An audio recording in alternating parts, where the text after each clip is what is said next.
בדיוק, הם הולכים זוג אחד מושך קדימה, אני רואה ש...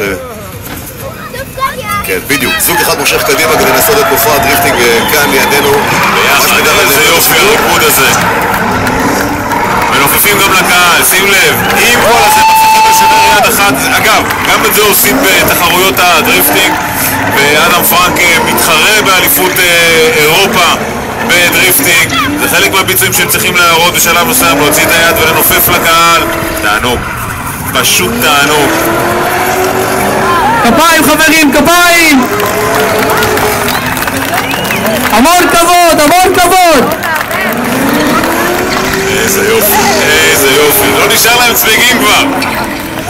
שמע, אם זה... אבל תראה, הוא עושה את זה במקום הנכון, כי הוא משאיר כאן הרבה גומי בכניסה לפרבוליקה, וזה מאוד יעזור למכוניות הפורמולה. הגומי ממלא כאן את החריצים בין גרגרי האספלט.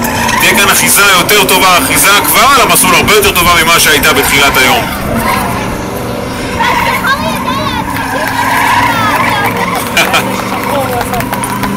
וואי, איזה ריח, איזה ריח. אנחנו כאן מריחים את זה בעמדת השידור.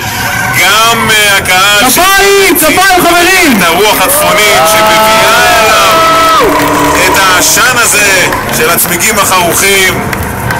עונג צרוף.